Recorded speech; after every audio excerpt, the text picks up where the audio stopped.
കർത്താവിൽ ബലപ്പെടണമെങ്കിൽ കർത്താവ് ആരെന്ന് മനസ്സിലാക്കണം. അപ്പം ഞാനിത് പറയുമ്പോൾ നിങ്ങൾ പറയും, സിസ്റ്റർ ഞങ്ങൾക്ക് കർത്താവ് ആരെന്ന് അറിയാം, അതുകൊണ്ടാണ് ഇവിടെ വന്നിരിക്കുന്നത്. അറിയാം, പക്ഷെ ഞാൻ കഴിഞ്ഞ 2 വർഷമായുള്ളൂ അതിൻ്റെ മഹത്വം മനസ്സിലാക്കാൻ തുടങ്ങിയിട്ട്. നമ്മുടെ ജീവിതത്തിൽ ഓരോ കാലഘട്ടത്തിൽ മുന്നോട്ട് പോകുമ്പോഴല്ലേ നമ്മൾ ഓരോ വാക്യത്തിൻ്റെ പവർ മനസ്സിലാവുന്നത്, ഓരോ വാക്കുകളുടെ ശക്തി നമ്മൾ മനസ്സിലാക്കുന്നത്. അങ്ങനെ എൻ്റെ ജീവിതത്തിൽ കർത്താവ് പഠിപ്പിച്ചതും എൻ്റെ അനുഭവങ്ങളിൽ കൂടെ ഞാൻ നിങ്ങളുമായിട്ട് ആ വചനം ഷെയർ ചെയ്യാൻ ആഗ്രഹിക്കാം. കർത്താവ് എന്ന വാക്ക് ബൈബിളിൽ പലയിടങ്ങളിൽ പറഞ്ഞിട്ടുണ്ട്. അപ്പോൾ ഇവിടെ കർത്താവിൽ ബലപ്പെടാനാണ് പൗലോസ് എഴുതിയത്, അല്ലേ? നമ്മുടെ ദൈവത്തിന് എത്ര പേരുകളുണ്ട്? പല പേരുകളുണ്ട്, അല്ലേ? ഇമ്മാനുവൽ, ദൈവം നമ്മോട് കൂടെ. പിന്നെ യേശു ക്രിസ്തു, യേശു, മശിഹ, യഹോവ റാഫ, ഒത്തിരി പേരുകളുണ്ട്. പക്ഷെ ഞാൻ കഴിഞ്ഞ ദിവസങ്ങളിൽ എന്നെ ചിന്തിപ്പിച്ചൊരു തോട്ട്, 1 വർഷത്തിന് മുമ്പ്, ഈ കർത്താവ് എന്നുള്ള വാക്ക് എല്ലായിടത്തും പൗലോസ് ഉപയോഗിച്ചിട്ടില്ല. ക്രിസ്തു എന്ന് ഉപയോഗിച്ചിട്ടുണ്ട്. പക്ഷേ തൻ്റെതായ പേഴ്സണലായ ഏതൊരു കാര്യം പൗലോസ് പറയുമ്പോഴും പൗലോസ് എടുത്തെഴുതും നമ്മുടെ കർത്താവായ യേശു ക്രിസ്തു, നമ്മുടെ കർത്താവ്.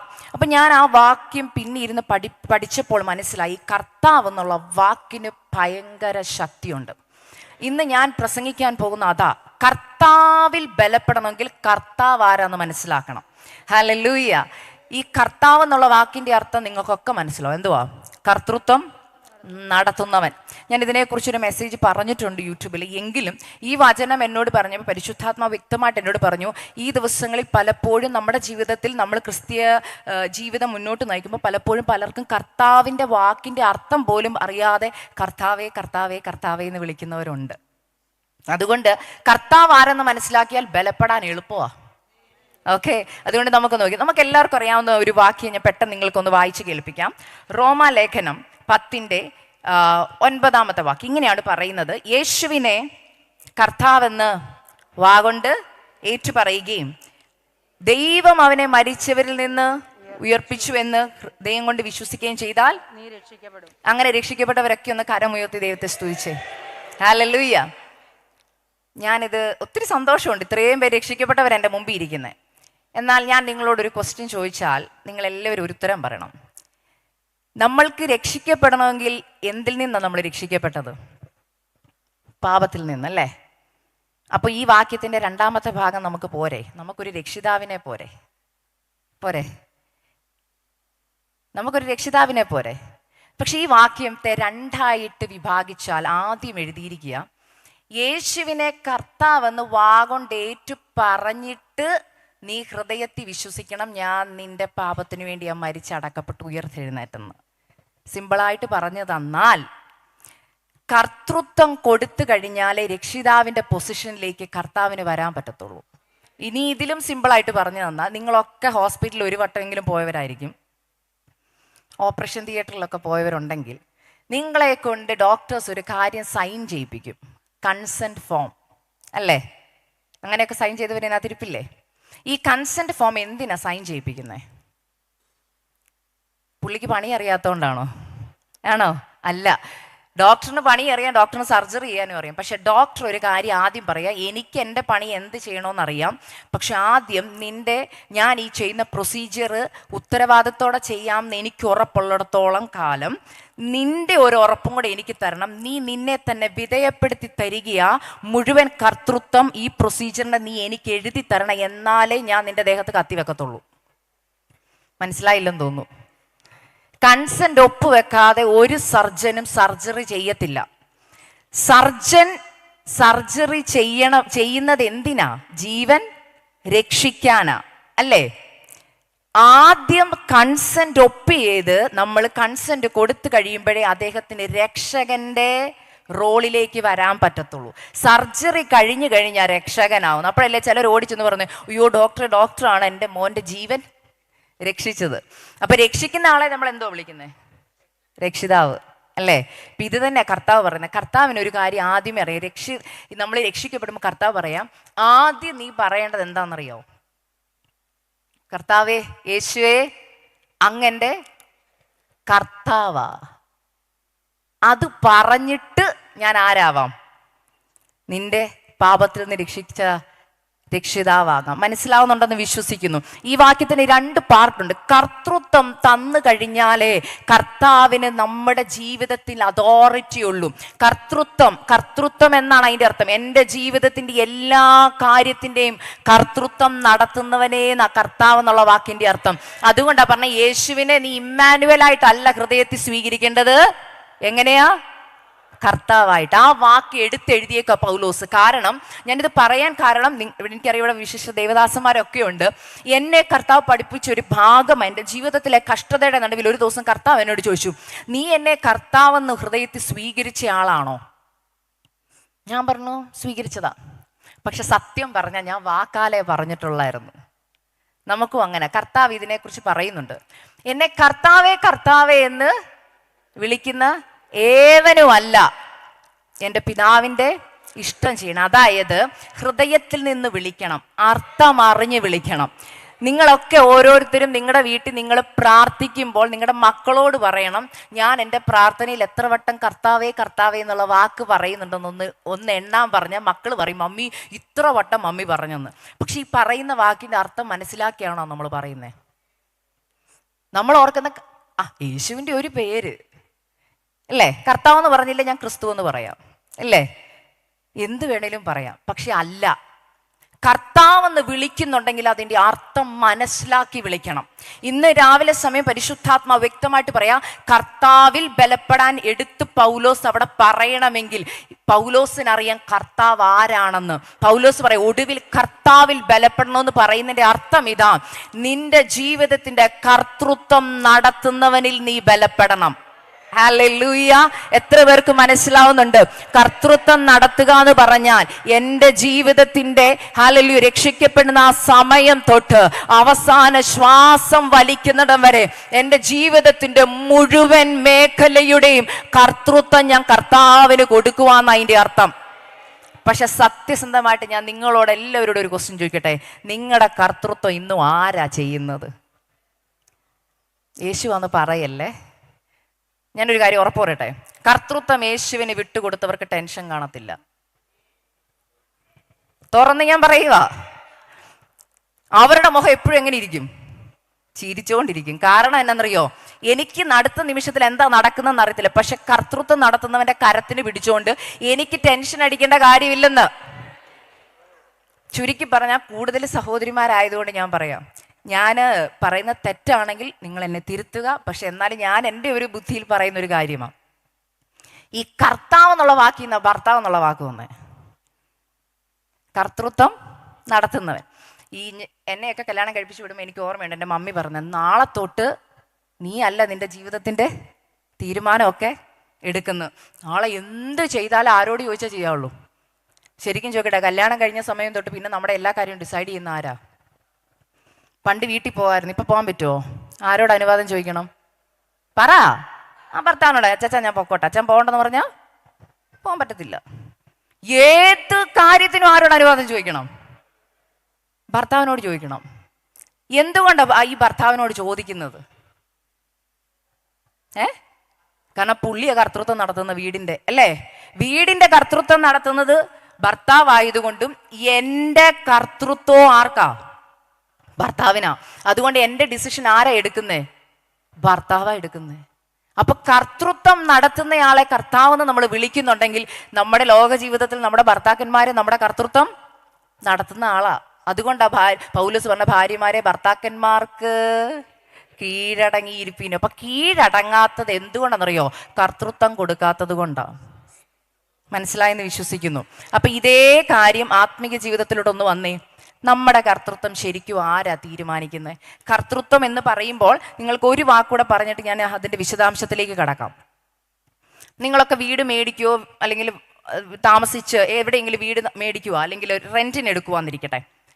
നമ്മുടെ വീടിൻ്റെ ഉത്തരവാദിത്തം അല്ലെങ്കിൽ ഒരാൾക്ക് ആ വീട് ഉണ്ട്, റെന്റിന് എടുക്കാൻ ചെല്ലുമ്പോൾ ആ വീടിൻ്റെ ഉടമ നിങ്ങൾക്കൊരു ഒരു ഫോം എഴുതി തരും അല്ലേ, ഇന്ന് തൊട്ട് നിങ്ങൾക്ക് വീട് തരികയാ.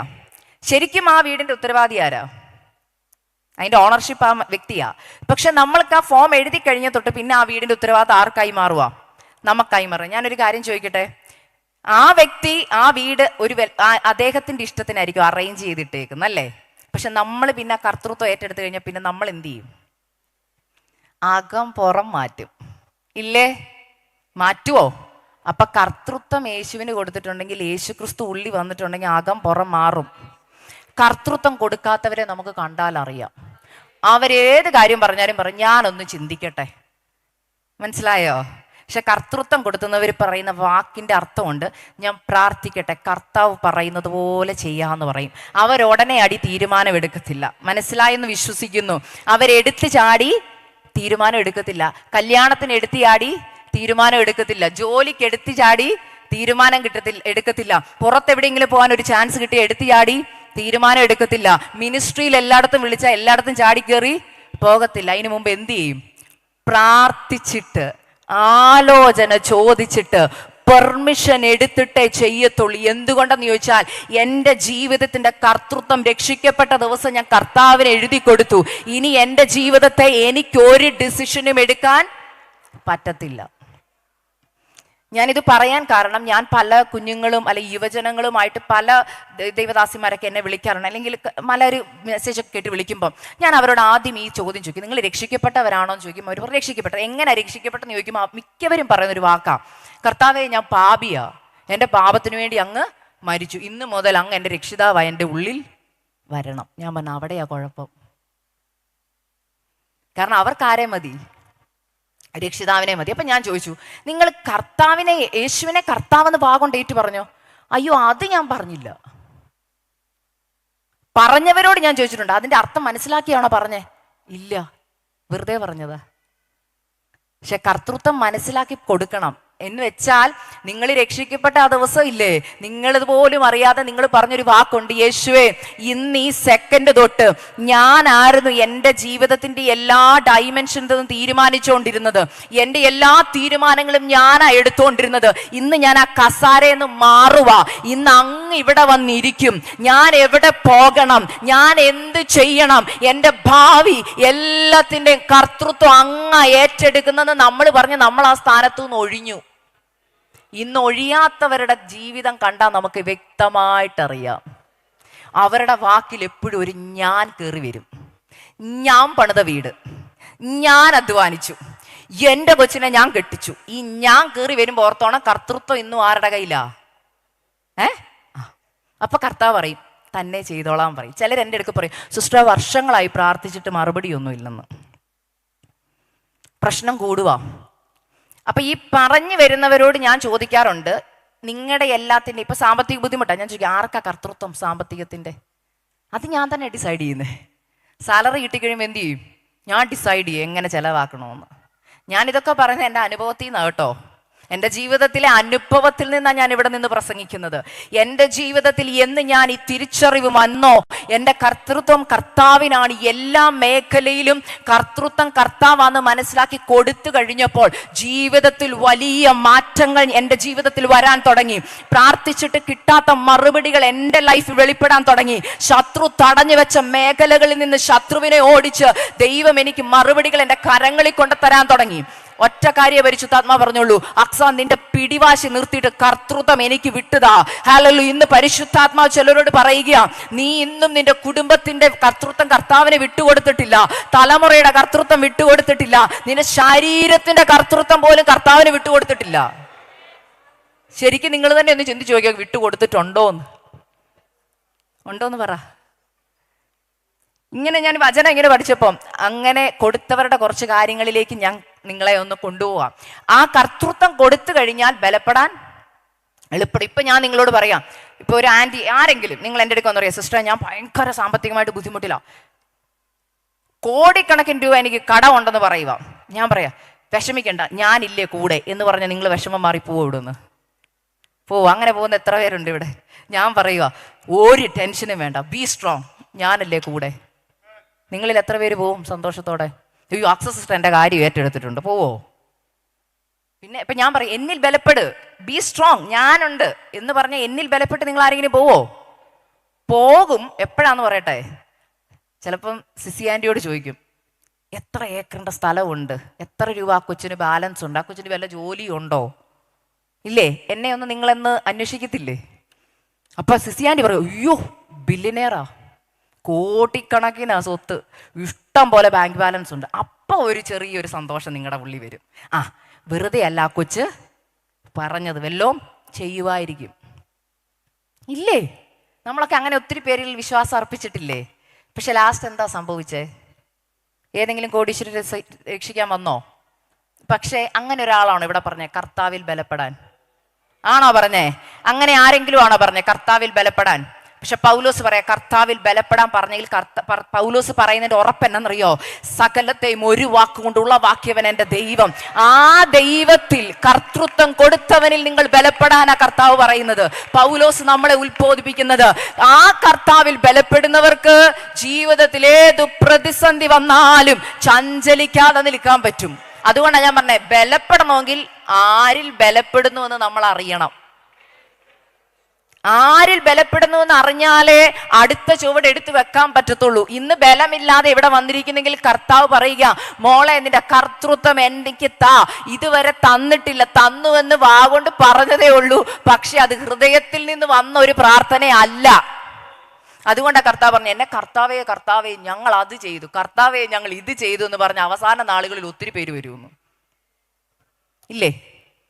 എന്തുകൊണ്ട്? അവിടെയും കർത്താവ് ഉദ്ദേശിച്ച വാക്കതാ, കർത്താവേന്നാ. ആണോ? ഇനിയൊരു വാക്കുണ്ട്, എനിക്ക് ഭയങ്കര സന്തോഷം തോന്നി ഈ വാക്യം വളരെ ഡീപ്പായിട്ട് പഠിച്ചപ്പം. കർത്താവിന്റെ നാൾ വരുമ്പോൾ എല്ലാ മുഴങ്കാലും മടങ്ങും, എല്ലാ നാവും എന്തു പറയൂന്നാ പറഞ്ഞേ? എല്ലാ നാവും എന്തു പറയൂന്നാ പറഞ്ഞേ? യേശു മാത്രം. ഈ ലോകത്തിലുള്ള അംബാനി ആയിക്കൊള്ളട്ടെ, ഈ ലോകത്തിലുള്ള ഏറ്റവും വലിയ ബില്യനർ ആയിക്കോട്ടെ, അവരുടെ കർത്തൃത്വം അവരുടെ കയ്യിലാന്ന് അവരുടെ വിചാരം. സാമ്രാജ്യം അവരാ പിടിക്കുന്നെന്നാ പറയുന്നത്. എന്നാൽ ഒരു നിമിഷം വരുന്നുണ്ട്, കർത്തൃത്വം ഞങ്ങളുടെ കർത്താവിനാന്ന് പറയുന്ന ഒരു ദിവസം വരുന്നുണ്ട്. യേശു മാത്രം ഞങ്ങളുടെ അതോറിറ്റി. അവിടെ എല്ലാ മുഴങ്കാലും അടങ്ങും, എല്ലാ നാവും പറഞ്ഞു ഇരിക്കും. ഇല്ലേ? ഇന്ന് വരെ നമ്മൾ പറഞ്ഞിട്ടുണ്ടോന്ന് എൻ്റെ ചോദ്യം. നമ്മൾ പറയണം. അതുകൊണ്ട് നിങ്ങളുടെ കുഞ്ഞുങ്ങളൊക്കെ രക്ഷിക്കപ്പെടുമ്പോൾ ഉറപ്പ് വരുത്തണം, മോനെ കർത്തൃത്വം കൊടുത്തു കഴിഞ്ഞ് ജീവിതം മാറുള്ളൂന്ന്. അല്ലാതെ വെറുതെ രക്ഷിക്കപ്പെടാൻ വേണ്ടി ഓടിച്ചെന്ന് പ്രാർത്ഥിക്കേണ്ട ഒരു പ്രാർത്ഥനയല്ല രക്ഷയുടെ പ്രാർത്ഥന. യേശുവിനെ കർത്താവെന്ന് വാഗൊണ്ട് പറ, എന്നാ പറയാം, ഹൃദയത്തിൽ വിശ്വസിക്കാം, ഞാൻ വിശ്വസിക്കാം. പക്ഷെ ആ വിശ്വാസത്തിൽ നിന്ന് പുറത്തു വരണം. അവിടെ അടുത്തൊരു വാക്യം ഇങ്ങനെ പറയുന്നുണ്ട്, 12-ാമത്തെ വാക്യത്തിൽ, എല്ലാവർക്കും കർത്താവ് ഒരുവൻ തന്നെ, അവൻ തന്നെ വിളിച്ചപേക്ഷിക്കുന്ന എല്ലാവർക്കും നൽകുവാൻ തക്കവണ്ണം സമ്പന്നനാകുന്നു. അപ്പൊ ജീവിതത്തിന്റെ ശൂന്യതയിൽ നമുക്ക് തരാൻ സമ്പന്നതയുള്ള വ്യക്തി ആരാണ്? കർത്താവ്. അടുത്തൊരു വാക്യത്തിൽ ഇങ്ങനെ പറയുന്നു, 13, കർത്താവിന്റെ നാമത്തെ വിളിച്ചപേക്ഷിക്കുന്ന ഏവനും രക്ഷിക്കപ്പെടും. അടുത്ത എന്താ പറഞ്ഞേ? എന്നാൽ അവർ വിശ്വസിക്കാത്തവനെ എങ്ങനെ വിളിച്ചപേക്ഷിക്കും? നമ്മൾ ആ കാറ്റഗറിയിലുള്ളവരാ. ഇവിടെ എത്ര പേരോട് ഞാൻ ചോദിക്കുക, നിങ്ങൾ ആരും കൈ പൊക്കണ്ട. ഞാൻ എപ്പോഴും എല്ലായിടത്തും പ്രസംഗിക്കും പറഞ്ഞു, ഞാൻ സത്യം ഹൃദയത്തിൽ നിന്ന് പറയണമെന്ന് വിചാരിക്കുന്ന ഒരാളും അങ്ങനെ തന്നെ പ്രസംഗിക്കുന്ന ഒരാളുമാണ്. എനിക്ക് കപടത ഇഷ്ടമല്ല. അതുകൊണ്ട് തന്നെ ഞാൻ കാരണം ഇത് പറയുമ്പോൾ ഒന്നും തോന്നല്ലേ, കുറെ നാൾ കപടതയായിട്ട് നടന്ന വ്യക്തി, അതുകൊണ്ടാണ് കേട്ടോ. എന്ന് വെച്ചാൽ പേരിന് പെന്തുക്കോസാരിയായിട്ട് നടന്നതാ. യഥാർത്ഥമായിട്ട് രൂപാന്തരം വന്നപ്പോൾ ഈ വാക്കൊക്കെ ഞാൻ അപ്പോൾ ഓർത്തെ, കർത്താവെ ഞാൻ രക്ഷിക്കപ്പെട്ടപ്പം പറഞ്ഞതേ ഉള്ളായിരുന്നു, കർത്തൃത്വം കൊടുത്തിട്ടില്ലെന്നൊക്കെ മനസ്സിലായി. അതുകൊണ്ടാണ് ഞാനിത് തുറന്ന് നിങ്ങളോട് പറയുന്നത്. നമ്മൾ കർത്താവേ കർത്താവേ കർത്താവേ കർത്താവേ എന്ന് ഒരു ദിവസം എത്ര വട്ടം പറയുന്നുണ്ട്. പറയുന്നതിൻ്റെ അർത്ഥം മനസ്സിലാക്കി നിങ്ങളൊന്ന് പ്രാർത്ഥിച്ചു, എൻ്റെ ജീവിതത്തിൻ്റെ കർത്തൃത്വം നടത്തുന്നവനെ നാളെ എൻ്റെ മോൻ്റെ ഫീസ് എങ്ങനെ കൊടുക്കും? ഞാൻ അതിനെ ഡെഫിനിഷൻ സഹിതം പറഞ്ഞതാ. കർത്താവ് എന്ന് പറയുമ്പോൾ നിങ്ങൾക്ക് ഈസി ആയിട്ട് മനസ്സിലാവും. അതിന്റെ അർത്ഥം ഡെഫിനിഷൻ സഹിതം ഞാൻ പറയാം. എന്റെ ജീവിതത്തിന്റെ കർത്തൃത്വം നടത്തുന്നവനെ എൻ്റെ കൊച്ചിന്റെ കല്യാണം എങ്ങനെ നടക്കും? നമ്മൾ വിളിക്കുന്ന പേരെന്താ? അതോറിറ്റി ഉള്ളവനെ എന്നാ. എൻ്റെ ജീവിതത്തിന്റെ അതോറിറ്റി ഉള്ള ആളോട് ഞാൻ ചോദിക്കുക, എൻ്റെ കുഞ്ഞിന്റെ കല്യാണം എപ്പോ നടക്കും? എൻ്റെ മിനിസ്ട്രി എപ്പോ ഒന്ന് വിപുലീകരിക്കും? കർത്താവ് പറയുക, നീ ആ വിളിക്കുന്ന പേരിനകത്ത് അതിനുള്ള ഉത്തരവില്ലേ? ഇല്ലേ? ആ പേരിനകത്ത് ഉത്തരവുണ്ടോ? എന്തുവാ? നിന്റെ ജീവിതത്തിന്റെ നാളെയെ നിനക്കറിയില്ല, പക്ഷെ കയ്യിലേന്തിരിക്കുന്ന കർത്താവ് പറയുക, ഞാനാണ് കർത്തൃത്വം ഏറ്റെടുത്തെങ്കിൽ നാളെയെ കുറിച്ച് വിചാരപ്പെടേണ്ട, ഞാനുണ്ട് കൂടെ. ഹല്ലേലൂയ. ഞാൻ ഒരമ്മയായി കഴിഞ്ഞപ്പോഴാ ഈ ബൈബിളിലെ പല വാക്യങ്ങളുടെയും ആഴമേറിയ അർത്ഥം എനിക്ക് മനസ്സിലായത്. അത്യുന്നതന്റെ മറവിൽ വസിക്കുകയും സർവശക്തന്റെ നെഴുങ്കിഴി പാർക്കുകയും ഒക്കെ നമ്മൾ വാക്യം പറയും. പക്ഷെ ഞാൻ എൻ്റെ ജീവിതത്തിൽ ഒരമ്മയായി കഴിഞ്ഞപ്പോൾ ഞാനും എൻ്റെ ഹസ്ബൻഡും കുഞ്ഞുങ്ങളൊക്കെ ആയിട്ട് നടക്കാൻ പോകുമ്പോൾ ഞാൻ കണ്ടിട്ടുണ്ട്, ഈ വലിയ പട്ടിയൊക്കെ ഓടി വരുവാണെങ്കിൽ എൻ്റെ കുഞ്ഞുങ്ങൾ ചെയ്യുന്നൊരു കാര്യമുണ്ട്, ഓടി കയറി അപ്പൻ്റെ തോളയിലോട്ടം കയറും. ഓടി വരുന്നിടം വരെ ഭയങ്കര ഭയമാ മുഖത്ത്. പക്ഷെ അപ്പൻ്റെ കയ്യിലോട്ട് കയറി ഇരുന്ന് കഴിഞ്ഞൊരു നോട്ടമുണ്ട് പട്ടിയെ. എന്നാ ഗമയാന്നറിയോ, ഇങ്ങോട്ട് വാടാ കാണിച്ചു തരാമെന്നുള്ള ഇരിപ്പാ. പക്ഷെ അവനെ ഇപ്പൊ താഴോട്ട് നിർത്തിയാൽ അവന് പട്ടിയായിട്ട് മസിൽ പിടിക്കാൻ പറ്റുമോ? അപ്പം ദയനീയമായിട്ട് വീണ്ടും അപ്പനെ നോക്കും അല്ലേ. പക്ഷെ അപ്പൻ്റെ കയ്യിലിരിക്കുന്ന കൊച്ചിന്റെ മുഖത്ത് ഭയങ്കര ഒരു ധൈര്യ. പട്ടിയല്ല, ഇനി എന്ത് വന്നാലും എടാ ഞാൻ അപ്പൻ്റെ കയ്യിലാ, കർത്തൃത്വം എൻ്റെ കർത്തൃത്വം ഉള്ളവന്റെ കയ്യിലാ ഇരിക്കുന്നത്. ഇങ്ങനെയായിരിക്കണം നമ്മൾ പിശാചിനെ നോക്കേണ്ടത്. ഭീരുത്വമായിട്ടല്ല, എൻ്റെ ലൈഫിന്റെ കർത്തൃത്വം നടത്തുന്നയാള് എൻ്റെ കരത്തിന് പിടിച്ചത് കൊണ്ട്, ഞാൻ അവന്റെ മറവിൽ മറഞ്ഞിരിക്കുന്നത് കൊണ്ട് എനിക്ക് പിശാചിനെ പേടിക്കേണ്ട കാര്യമില്ല. ഇത് നമ്മൾ അപ്പൻ്റെ കൈ വിട്ട് നടന്നാ പേടി വരും. അപ്പം കൂടെ ഇല്ലാത്തവർക്ക് ഭയം വരുന്നത്. അതുകൊണ്ട് പൗലോസിന് ഞാൻ പലപ്പോഴും ഓർത്തുന്നുണ്ട്, ദൈവമേ പൗലോസിന് ഒരു ഭയവും ഇല്ലേ? എത്ര ദിവസങ്ങളോളം വെള്ളത്തിൽ കിടന്നിട്ടുണ്ട് ഇല്ലേ? ഏത് പ്രതിസന്ധിയുടെ നടുവിലും പൗലോസ് പറയുന്ന വാക്ക് കേട്ടാ നമ്മൾ ഓർക്ക്, ഇത് ഞാനൊക്കെ ആയിരുന്നെങ്കിൽ ഒരടി കിട്ടിയ മിനിസ്ട്രി ഇട്ടിട്ട് ഓടിപ്പോവും. ഇത് എത്ര വട്ടം അടി കൊണ്ടെന്ന് എഴുതിയേക്കുന്നേ. എല്ലാം കിട്ടിയാലും പൗലോസിന് ഒരു ഉറപ്പുണ്ട്, ഇതല്ല അവസാനം, ചിലത് ഇനിയും ചെയ്യാനുണ്ട്, ചിലത് അവസാനിച്ചു എന്ന് നമ്മൾ നിർണയിക്കുന്നത് എന്തുകൊണ്ടെന്നറിയോ? കർത്തൃത്വം കൊടുക്കാത്തത് കൊണ്ടാണ്. ഇന്ന് പകൽക്കാലം പരിശുദ്ധാത്മാവ് നിങ്ങളെ ബുദ്ധി ഉപദേശിക്കുക. ജീവിതത്തിന്റെ കർത്തൃത്വം കർത്താവിനെ നിങ്ങൾ ഏൽപ്പിക്കണം. അങ്ങനെ ഏൽപ്പിച്ച് കുറച്ചു പേരെ ഒന്ന് പരിചയപ്പെടുത്തും. അതിനു മുമ്പ് ഈ വാക്യം ഞാനൊന്ന് വായിച്ചപ്പോൾ അതിനകത്ത് ആംപ്ലിഫൈഡ് വേർഷനിൽ ഇങ്ങനെ എഴുതിയിരിക്കുന്നേ, be strong in the Lord. കർത്താവിൽ ബലപ്പെടണം. ഈ കർത്താവിൽ ബലപ്പെടാൻ പറയുമ്പോൾ കർത്താവിൽ വസിക്കുന്നവർക്കേ കർത്താവിൽ ബലപ്പെടാൻ പറ്റത്തുള്ളൂ. ഈ ഞായറാഴ്ച മാത്രം വസിക്കുന്നവരുണ്ട്.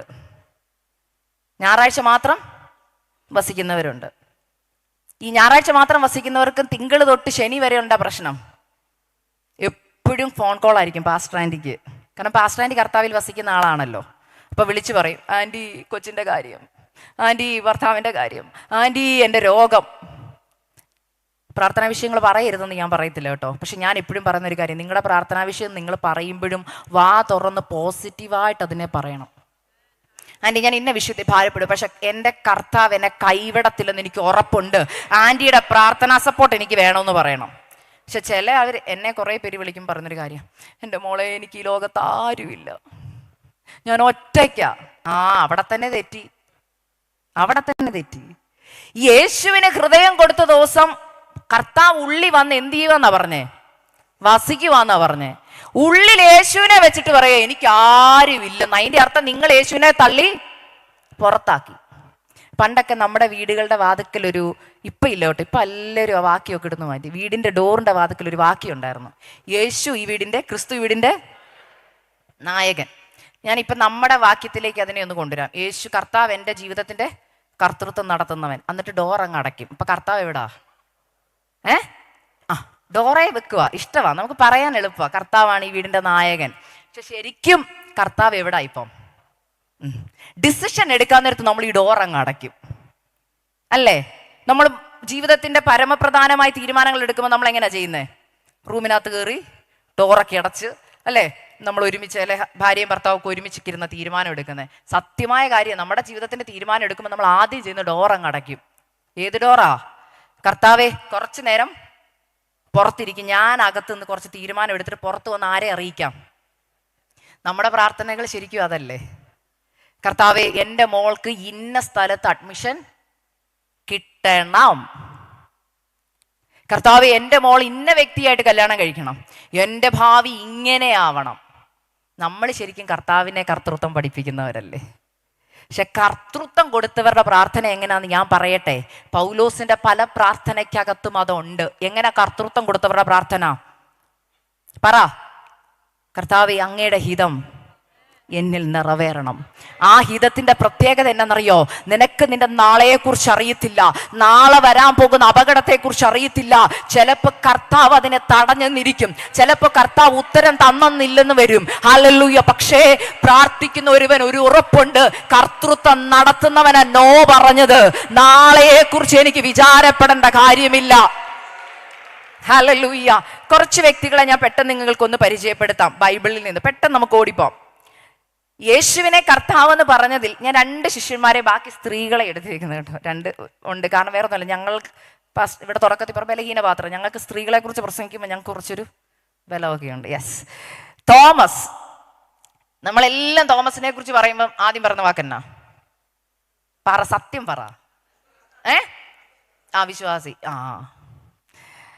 അതാണ് കേരളീയർ എടുത്തിരിക്കുന്ന ഒരു എക്സ്ക്യൂസ്. തോമസ് വന്നതുകൊണ്ട് ഞങ്ങളും ആരായി? ഞങ്ങൾക്ക് ചെറിയൊക്കെ അവിശ്വാസം ഉണ്ട്. പക്ഷെ എനിക്ക് തോമസിൻ്റെ ഒരു പ്രാർത്ഥന ഭയങ്കര, ഒരു വാക്ക് എന്നെ ഭയങ്കരമായിട്ട് ചിന്തിപ്പിച്ചു. ഈ വാക്ക് പഠിച്ചപ്പം അവിടെ എഴുതിയിരിക്കുന്ന ഇങ്ങനെയാണ്, യോഹന്നാന്റെ സുവിശേഷം 20:28. തോമസ് അവനോട്, എൻ്റെ കർത്താവും എൻ്റെ ദൈവവുമായുള്ളവേ എന്നൊരു പ്രാർത്ഥന. അത് എപ്പോഴാണ് പ്രാർത്ഥിച്ചെന്നറിയാവോ? പുള്ളി ഭയങ്കര സംശയരോഗിയാണ്. ഇത്രയും അത്ഭുതം കണ്ടിട്ടും അടയാളം കണ്ടിട്ടും കർത്താവേ കർത്താവേ കർത്താവേ എന്ന് വിളിച്ചോണ്ടാ പുറകെ നടക്കുന്നേ. പക്ഷെ പുള്ളിക്ക് എന്തില്ലെന്നറിയോ? കർത്താവിൽ ബലമില്ല, കർത്താവിൽ ബലപ്പെടാൻ പറ്റുന്നില്ല. കർത്താവിൽ നമ്മളതാ പറഞ്ഞു, നമ്മൾ തന്നെ, ഞാനെന്ന് പറഞ്ഞു, ഞാൻ ഈ മെസ്സേജ് പറയുമ്പോൾ നിങ്ങൾ നിങ്ങളെ തന്നെ ഇവാലുവേറ്റ് ചെയ്താൽ മതി. നമ്മുടെ പേര് വിശ്വാസികളെന്നാണ്, പക്ഷെ ശരിക്കും നമുക്ക് വിശ്വാസം ഉണ്ടോ? ഞാൻ എല്ലായിടത്തും പറയുന്ന ഒരു എക്സാമ്പിൾ ആണേ. എന്നാലും ഒന്നുകൂടെ ഞാൻ പറയാം, കേൾക്കുന്നവർക്ക് അരോചകം ഉണ്ടെങ്കിൽ ക്ഷമിക്കണം, കേൾക്കാത്തവർക്ക് വേണ്ടി പറയുക. ഈ വിശ്വാസി എന്നുള്ള പേര് എന്തുകൊണ്ടാണ് നമുക്ക് വന്നത്? നമ്മുടെ ഉള്ളിൽ വിശ്വാസം ഉള്ളത് കൊണ്ടല്ലേ. വാട്ടർ ബോട്ടിലിൽ നിന്ന് എന്തുകൊണ്ട് ഇതിന് പേര് വന്നേ? ഇതിനകത്ത് വെള്ളം ഉള്ളതുകൊണ്ടാ. പക്ഷെ ഒരു കുഴപ്പമുണ്ട്, ഈ വെള്ളം തീർന്നാൽ ഇതിനെ ഞാൻ എന്താ വിളിക്കുന്നത്? വാട്ടർ ബോട്ടിൽ എന്നാണ് വിളിക്കുന്നത്. ഇപ്പം ഞാൻ എൻ്റെ ജീവിതത്തിൽ നടന്നൊരു അനുഭവം പറയാം. ഈ പണ്ട് ഗൾഫിൽ നിന്നൊക്കെ വരുമ്പോഴേ ചിലർ നമുക്ക് പെർഫ്യൂംസ് കൊണ്ടുതരും, പെർഫ്യൂം. അപ്പോൾ ഞങ്ങളുടെ വീട്ടിൽ ഞങ്ങൾ 4 പെൺകുഞ്ഞുങ്ങളാണ്. അപ്പോൾ ഞങ്ങൾക്ക് വല്ലപ്പോഴും ഒരു പെർഫ്യൂമൊക്കെ കൊണ്ടു തന്നാൽ അതിൻ്റെ ഇൻചാർജ് എൻ്റെ പപ്പായ. വല്ല കല്യാണത്തിനൊക്കെ പോകുമ്പോൾ അപ്പം ഇച്ചിരി ഒന്ന് അടിച്ചു തരും. കാരണം അത് പെട്ടെന്ന് തീർന്നു പോയാൽ ഞങ്ങൾക്ക് വേറെ ആരും ഇല്ല കൊണ്ടുതരാൻ. അതുകൊണ്ട് അത് ഭയങ്കര ട്രഷറായിട്ട് യൂസ് ചെയ്യുന്നു. ഇപ്പോൾ ഈ ഗൾഫിൽ നിന്നൊക്കെ വരുന്ന പെർഫ്യൂം ബോട്ടിൽ നിങ്ങൾ കണ്ടിട്ടുണ്ടോ? നല്ല ഭംഗിയാണ് കാണാൻ. ആ ബോട്ടിൽ കളയാൻ, ചുമ്മാ ബോട്ടിലല്ല, നല്ല ആർട്ട് വർക്കൊക്കെ കാണും അവത്തയിൽ. കണ്ടിട്ടുണ്ടല്ലോ അല്ലേ? ഗൾഫിലൊക്കെ ഉള്ളവർ അറിയാമല്ലോ അല്ലേ? ഇവിടെ ആരും പെർഫ്യൂം ഉപയോഗിക്കാറില്ലേ? കണ്ടിട്ടില്ലേ? ഞാൻ പറഞ്ഞില്ലേ, നിങ്ങൾ മസിൽ പിടിച്ചിരിക്കല്ലേ, ഒന്ന് ചിരിച്ചോണ്ടൊക്കെ ഇരിക്കുക. ഈ പെർഫ്യൂം ബോട്ടിലിനകത്ത് പെർഫ്യൂം ഉണ്ട്, അതുകൊണ്ട് അതിൻ്റെ പേരെന്താ? പെർഫ്യൂം ബോട്ടിൽ. പക്ഷെ ഈ അടിച്ചടിച്ച് ഇത് ഒരു ദിവസം എന്ത് ചെയ്യും? തീർന്നു കഴിയുമ്പോൾ ഒരു കുഴപ്പമുണ്ട്. ഞങ്ങളുടെ കാര്യം, നിങ്ങൾ ആരുമല്ല, ഞങ്ങൾ കോട്ടയംകാർ. ഓക്കെ, ഞാൻ ഈ ബോട്ടിൽ കളയത്തില്ല. ഞങ്ങൾ എന്തൊരു ഷോക്കേസിൽ വെക്കും. കാരണം അത് കളയാൻ തോന്നുന്നു, കണ്ടാ ഇത് പെർഫ്യൂം ബോട്ടിലാന്ന് പറയത്തില്ല, പക്ഷെ കാണാൻ നല്ല ഭംഗിയാണ്. അതുകൊണ്ട് ഇതിനെ എടുത്ത് എവിടെ വെക്കും? ഷോക്കേസിൽ വെക്കും. അപ്പം ആരെങ്കിലും അതിലേക്കൂടെ പോയാൽ, അയ്യോ മോളെ ഇത് എവിടുന്ന് മേടിച്ച്, കാണാൻ കൊള്ളാമല്ലെന്ന് പറഞ്ഞാൽ പറയും, ആൻറ്റി ആരോടും പറയേണ്ടത് പെർഫ്യൂം ബോട്ടിലാന്ന് പറയും. അപ്പം ആൻറ്റി ചോദിക്കോ, അയ്യോ എന്നാ മോളെ ഇന്ന് ഇച്ചിരി അടിച്ചേന്ന് ചോദിച്ചാൽ ഞാൻ എന്ത് പറയും? സോറി ആൻറ്റി, തീർന്നു പോയി. ഞാൻ ഈ എക്സാമ്പിൾ പറയാൻ കാരണം, നമ്മുടെ എല്ലാം പേര് വിശ്വാസികളെന്നാണ്. ഒരിക്കൽ ആയിരുന്നു, ഇറങ്ങിയപ്പം, രക്ഷിക്കപ്പെട്ടപ്പം അയ്യോ എന്നോ വിശ്വാസമായിരുന്നു, നിറഞ്ഞു തുളുമ്പിയിരിക്കുക. ഒരു പ്രശ്നം വന്നാൽ ആദ്യം ഞെക്കിയാൽ എന്ത് വരും എന്നറിയോ? ഒരു പേടിയില്ല. രക്ഷിക്കപ്പെട്ട നാളിൽ ഏത് പാട്ടായിരുന്നു പാടിക്കൊണ്ടിരുന്നെന്ന് ഓർമ്മയുണ്ടോ? ജീവൻ വെച്ചിടും രക്ഷകനായി. ഇന്ന് ആ പാട്ടൊന്ന് പാടാവോ? ഇപ്പൊ ഒരാൾ ഇവിടെ തോക്കുമായിട്ട് വന്നിട്ട് ക്രിസ്ത്യാനികളായവരെ കൈവെക്കാൻ പറഞ്ഞ നമ്മൾ തന്നെ ചോദിച്ചു, ഞാൻ കൈവെക്കും, നമ്മൾ തന്നെ ചോദിച്ചാൽ മതി. വിശ്വാസം ഉണ്ടോ? ഒരു പനി വരുമ്പോൾ വിശ്വാസം ഇല്ല, നമുക്ക് അവിശ്വാസമായി എന്ന് വരുന്നേ. അപ്പൊ പ്രതികൂലങ്ങൾ വരുമ്പോൾ ഉണ്ടോ എന്ന് ചിന്തിച്ചാൽ മതി. അപ്പൊ നമ്മളിത് ഉപയോഗിച്ച് പതുക്കെ തീർന്നു. പക്ഷേ നമ്മളെ ആരും എടുത്ത് കളയുന്നില്ല, പകരം ഷോക്കേസിൽ വെച്ചിട്ടുണ്ട്. ചർച്ചിൽ വന്നിരിക്കും, നല്ല ഭംഗിയുള്ള സാരി എടുത്ത്, ആ ചെയർ എംപ്റ്റി ആവത്തില്ല, പക്ഷെ വാ തുറന്ന കാറ്റേ വരത്തുള്ളൂ. എന്ന് വെച്ചാൽ എന്താ? പണ്ട് എന്താ പറഞ്ഞുകൊണ്ടിരുന്നേ? വിശ്വാസം. എന്തോ പറയുന്നേ? എൻ്റെ കർത്താവ് എന്നെ കൈവിടത്തില്ല സിസ്റ്ററെ, എനിക്ക് ഉറപ്പുണ്ട്. നമ്മുടെ അപ്പച്ചമാരുടെ അമ്മച്ചിമാരുടെ കാലം എടുത്താൽ മതി, ഇല്ലേ? അവരാരെങ്കിലും പിന്തിരിഞ്ഞു പോയോ? പക്ഷെ ഇന്ന് നമ്മൾ പറയുന്ന വാക്കെന്താ? കാറ്റാ വരുന്നേ. കാറ്റ് മാത്രമേ വരത്തുള്ളൂ. കാറ്റിൻ്റെ കൂടെ പിന്നെ കുറച്ച് മണം വെള്ളം വന്നാലേ ഉള്ളൂ. ഒരു തരി പെർഫ്യൂം അതിനകത്തൊന്ന് പുറത്ത് വരത്തില്ല. വരും, ഒന്നും കൂടെ നിറയണം. അതിന് എവിടെ പോകണമെന്നറിയോ? നിറയ്ക്കുന്നവന്റെ അടുക്ക ചെല്ലണം. ഈ വചനത്തിന്റെ അവസാനം എഴുതിയിട്ടുണ്ട്, വിശ്വാസം കേൾവിയാൽ വരുന്നെന്ന്. അങ്ങനെ ഉണ്ടെങ്കിൽ എന്ത് ചെയ്യണം? വിശ്വാസം കേൾക്കണം, അനേകരുടെ അനുഭവങ്ങൾ കേൾക്കണം. അല്ലെങ്കിൽ വിശ്വാസ വീരന്മാരെ കുറിച്ച് വായിക്കണം. ആ യേശു ക്രിസ്തു ഇന്നലെയും ഇന്നും എന്നേക്കും അനന്യൻ. പണ്ട് കാലങ്ങളിൽ ചെയ്ത ദൈവം ഇന്നും ജീവിക്കുന്നെന്ന്. ഞാൻ ഈ ഇടയ്ക്ക് ഒരു തിയോളജി പറയുന്നത് കേട്ടു. പണ്ട് നടന്നു, ഇനി നടക്കത്തില്ലെന്ന്. പണ്ട് നടന്നു, ഇന്ന് നടക്കത്തില്ലെന്ന്. നടക്കും, നടക്കും. ഹല്ലേലൂയ. ഇവിടെ തോമസ് പറയുക, എന്റെ കർത്താവും. എനിക്ക് ആ കാര്യത്തിൽ തോമസിനോട് ഭയങ്കര, ഇതുവരെ ഈ വാക്യം വായിക്കുന്നതിന് വരെ തോമസ് എന്ന് പറയുമ്പോൾ തോമസിനെ കുറിച്ച് പ്രസംഗിക്കുന്നതൊന്നും ഞാൻ അധികം കേട്ടിട്ടില്ല. എല്ലാവർക്കും ഇഷ്ടം പത്രോസിനെയും പൗലോസിനെയും ഒക്കെയാണ്. പക്ഷെ ഇത് പറഞ്ഞതിന് ശേഷം എനിക്ക് തോമസിനെ ഭയങ്കര ഇഷ്ടമാണ്. കാരണം തോമസ് ധൈര്യത്തോടെ പറഞ്ഞു, കൈയിട്ട് നോക്കി കർത്താവ് ജീവിച്ചു എന്ന് ഉറപ്പ് വന്നപ്പോൾ പറയാ, ഓ എൻ്റെ കർത്താവും എൻ്റെ ദൈവമായുള്ളവേ. കൺഫഷൻ നടത്തിയപ്പോൾ തോമസിന്റെ മേൽ ഞാൻ വിശ്വസിക്കുന്നു. ആ കർത്താവെ എന്നുള്ള വിളി കേട്ടപ്പം കർത്താവിന് മനസ്സിലായി, ഇതുവരെയുള്ള തോമസ് അല്ല, അവൻ ഉറപ്പ് വന്നു, എനിക്ക് അവനെ പലയിടങ്ങളിൽ അയക്കാൻ പറ്റും. അതുകൊണ്ടാണ് കേരളത്തിലും സുവിശേഷം വന്നത്. ഇന്ന് പകൽക്കാലം കർത്തൃത്വം കർത്താവിന് കൊടുത്താൽ, കർത്താവേ എന്ന് വിളിക്കുമ്പോൾ അതിന്റെ അർത്ഥം മനസ്സിലാക്കി ഇന്ന് തൊട്ട് വിളിച്ചാൽ കർത്താവ് പറയുക, എനിക്ക് ചിലത് നിന്നെ ഏൽപ്പിക്കാനുണ്ട്. നിന്റെ വിശ്വാസ ജീവിതത്തിന്റെ കർത്തൃത്വം നീ എനിക്ക് തരണം. അന്ന് ശരിക്കും തോമസ് യേശുവിനെ ഏൽപ്പിച്ചത് എന്താണെന്നറിയോ? തൻ്റെ സ്പിരിച്വൽ ലൈഫിന്റെ കർത്തൃത്വം, ആത്മീക ജീവിതത്തിന്റെ കർത്തൃത്വം.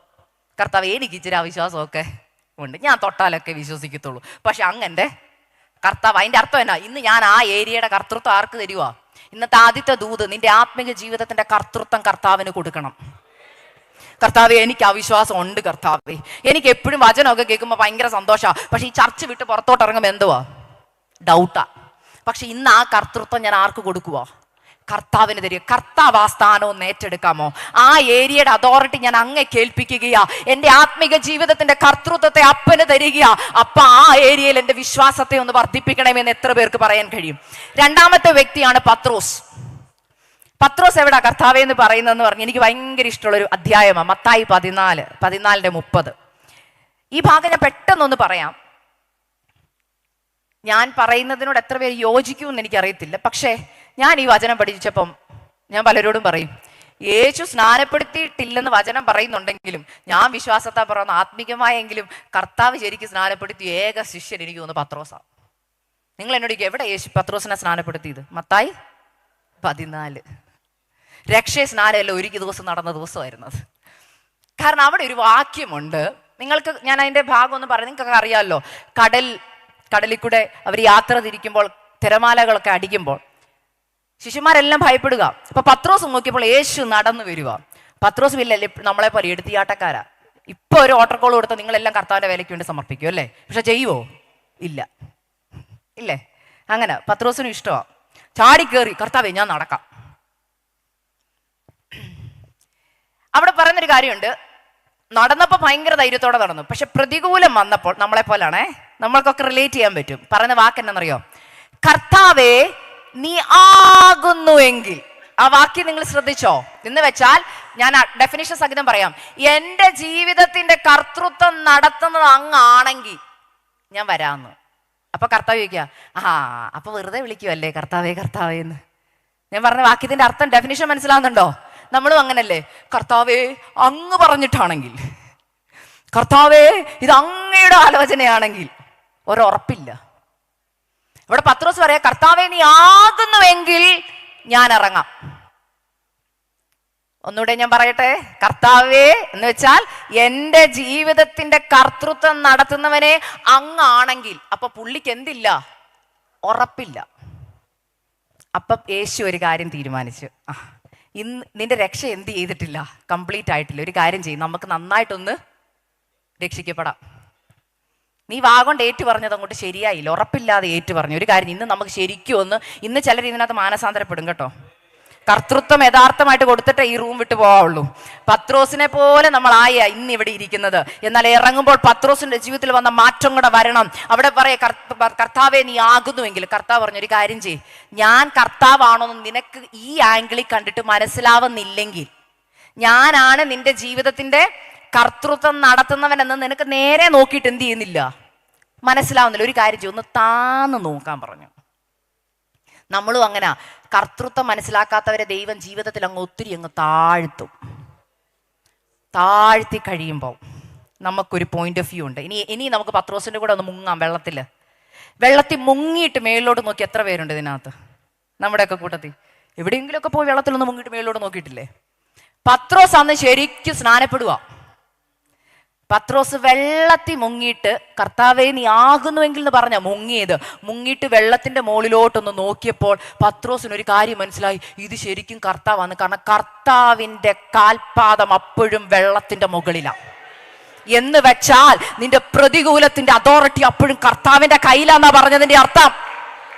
നമ്മൾ ഓർക്കുന്ന നമ്മൾ മുങ്ങിപ്പോകുന്നെന്നാ.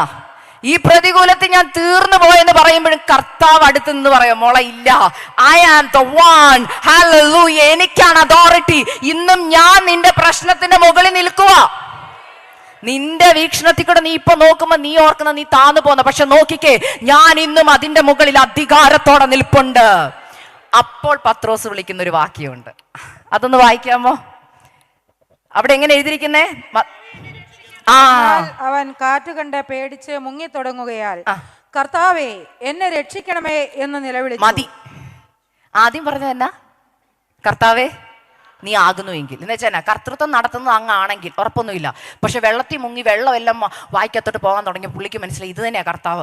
ഉടനെ അവിടെ കിടന്ന് പറയുന്ന ഒരു പ്രാർത്ഥന എന്നാ? കർത്താവേ എന്റെ ജീവിതത്തിന്റെ കർത്തൃത്വം, ജീവന്റെ കർത്തൃത്വം എല്ലാം ഞാൻ ഇപ്പൊ തരുവാ. അവിടെ അടുത്ത വാക്യം എനിക്ക് അതിനേക്കാൾ ഇഷ്ടം. ഉടനെ യേശു കൈ നീട്ടിയെടുത്തു. ഇന്ന് ചിലർക്ക് ഉടനെ ചില വിടുതൽ വേണം. ഈ മീറ്റിംഗ് കഴിയുമ്പോൾ ചില റിസൾട്ട് വേണം. അങ്ങനെ വന്നവർ ഇതിനകത്തുണ്ട്. കർത്താവെ എനിക്ക് ഉടനെ മറുപടി കിട്ടിയേ പറ്റത്തുള്ളൂ, ഇല്ലെങ്കിൽ ഞാൻ വെള്ളം മുഴുവൻ കുടിച്ച് ഈ കടലിനകത്ത് മുങ്ങിത്തുടങ്ങുമെന്ന് പറഞ്ഞ് ചിലരോട് കർത്താവ് പറയുക, എന്നെ വിളിക്കേണ്ടത് കർത്താവെ നീ ആകുന്നുവെങ്കിൽ നല്ല, കർത്താവെ നിനക്ക് കഴിയുമെങ്കിൽ നല്ല. ഇന്ന് നിന്റെ ജീവിതത്തിന്റെ കർത്തൃത്വം കർത്താവിന് കൊടുത്തിട്ട് പറയണം, എന്റെ കർത്തൃത്വം നടത്തുന്നവനെ എന്നെ രക്ഷിക്കണമേ എന്ന് വിളിക്കണം. ആകുന്നുവെങ്കിൽ എന്നുള്ളൊരു വാക്ക് ഇനി ഒരിക്കലും പറയരുത്. കഴിയുമെങ്കിൽ എന്നുള്ള വാക്ക് പറയരുത്. പകരം അത് പറയണമെങ്കിൽ അതിന്റെ മുമ്പിൽ കർത്താവ് എന്നുള്ള വാക്ക് ചേർക്കരുത്. കർത്താവെന്ന് ചേർത്തിട്ട് കഴിയുമെങ്കിൽ എന്ന് പറയുന്നതും തമ്മിൽ എന്ത് ചെയ്യത്തില്ല, അതങ്ങോട്ട് ചേരുന്നില്ല. മനസ്സിലായോ? എൻ്റെ രണ്ടാമത്തെ കുഞ്ഞ് 5 വയസ്സുണ്ട്. അവന് ആൺകുഞ്ഞ്. അപ്പൊ അവനിങ്ങനെ ആൺപിള്ളേർക്ക് ഒരു പ്രത്യേകത, അവരുടെ വിചാരം അവർക്ക് എല്ലാ അപ്പന്മാർ ചെയ്യുന്ന പോലെ ചെയ്യാവുന്നൊരു വിചാരമുണ്ട്. അപ്പം ഞാൻ ചില സമയത്ത് അടുക്കളയിലൊക്കെ പാത്രങ്ങളൊക്കെ പെട്ടെന്ന്, നിങ്ങളൊക്കെ ചെയ്യുന്നതായിരിക്കുമല്ലോ, കുപ്പിയൊക്കെ തുറക്കാൻ പറ്റാതെ വരുമ്പം ഞാൻ പെട്ടെന്ന് അച്ഛനെ വിളിക്കും, അച്ഛൻ ഒന്ന് തുറന്നു തരാൻ പറയും. ഇപ്പോൾ ഒരു ദിവസം എൻ്റെ ഹസ്ബൻഡ് മാറി നിൽക്കിയപ്പം കുഞ്ഞ് അവിടെ നിൽപ്പുണ്ട്. അപ്പം ഞാൻ ഇങ്ങനെ കഷ്ടപ്പെടുന്നുണ്ട്, അപ്പം മമ്മി ഞാൻ ചെയ്യും ഇങ്ങോട്ട് തരാൻ. അപ്പം പറിച്ചിട്ട് കേട്ടപ്പോൾ ഞാൻ ഓർത്തൊന്ന് ട്രൈ ചെയ്തൊക്കെ ഓർത്ത് കൊടുക്കുക. അപ്പോൾ കുറേ നേരമായി പുള്ളി കിടന്ന് പരിശ്രമിച്ചിട്ടൊന്നും തുറക്കാൻ പറ്റുന്നില്ല. പക്ഷെ പുള്ളിയുടെ വിചാരം എന്നാ, പുള്ളിയെ കൊണ്ട് പറ്റും. 5 വയസ്സുകാരനാണ്, പക്ഷെ ഭയങ്കര ഉറപ്പാണ്. കുറച്ച് കഴിഞ്ഞപ്പോഴത്തേന് അവൻ എന്നെ നോക്കി, ഞാൻ കാണുന്നില്ലെന്ന് കണ്ടപ്പോൾ പതുക്കെ പോയി അപ്പൻ്റെ അടുക്ക ചെന്നിട്ട് പപ്പ തുറക്കാൻ പറഞ്ഞു. ഞാനിത് കണ്ടു.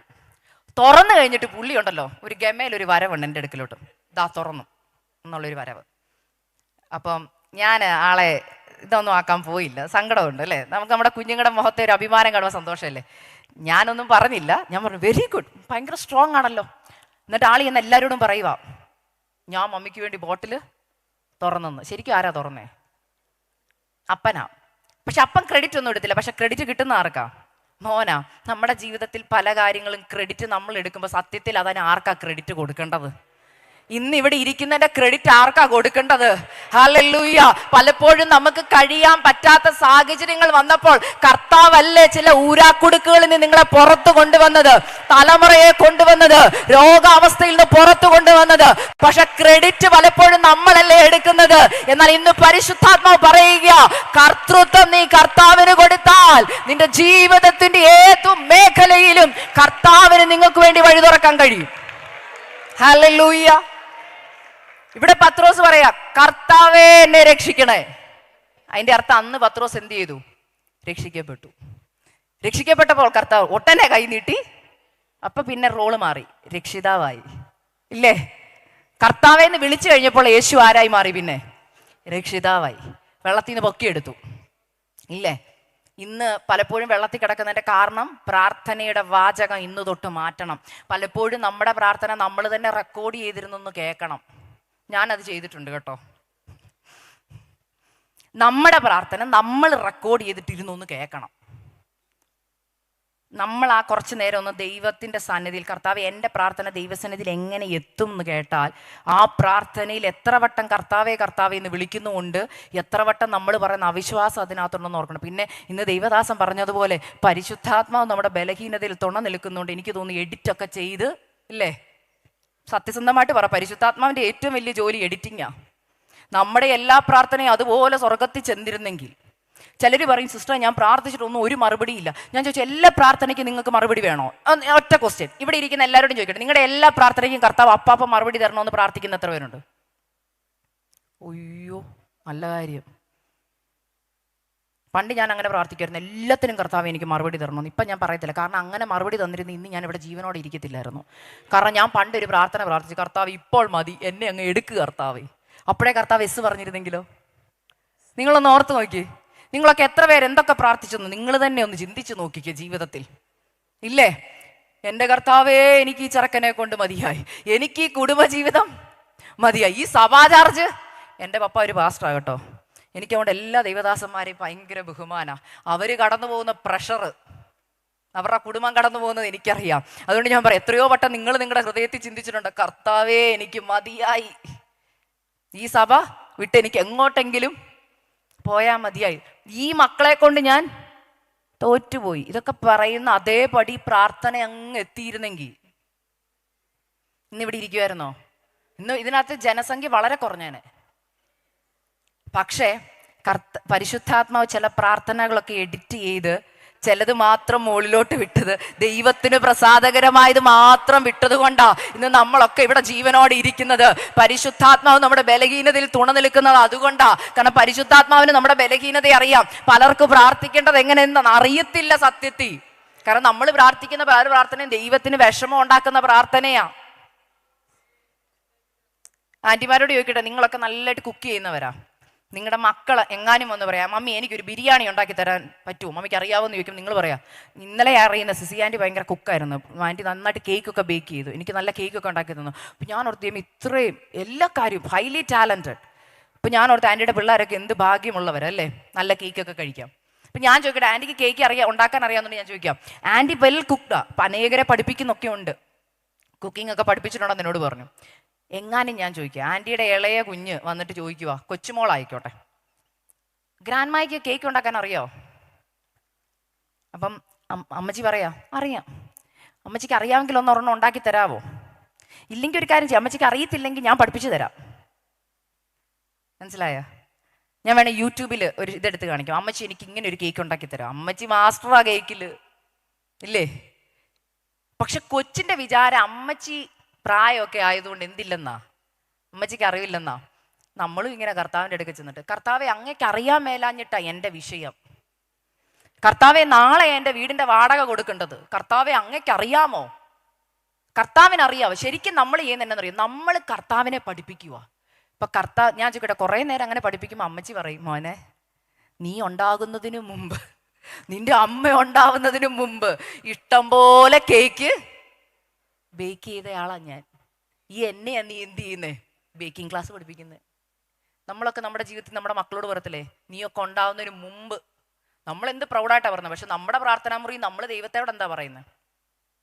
കർത്താവേ നാളെ എനിക്ക് ഇത്ര കോടി രൂപ വേണം. കർത്താവ് പറയും, എനിക്കറിയാം, എനിക്ക് ഒരൊറ്റ വാക്ക് മതി ഇതൊക്കെ ചെയ്യാൻ.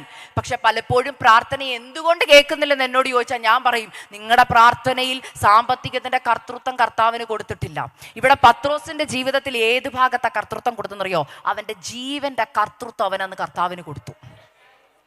തോമസ് തന്റെ വിശ്വാസത്തിന്റെ, തന്റെ ആത്മീയ ജീവിതത്തിന്റെ കർത്തൃത്വം കർത്താവിന് കൊടുത്തെങ്കിൽ പത്രോസ് കൊടുത്ത തന്റെ ജീവന്റെ കർത്തൃത്വം. അതുകൊണ്ടാ പണ്ട് ഒരു പെങ്കൊച്ചിന്റെ മുമ്പിൽ യേശുവിനെ തള്ളിപ്പറഞ്ഞ അതേ പത്രോസ് കർത്തൃത്വം കൊടുത്തു കഴിഞ്ഞപ്പോൾ എന്താ സംഭവിച്ചെന്ന് ഞാൻ പറയാം.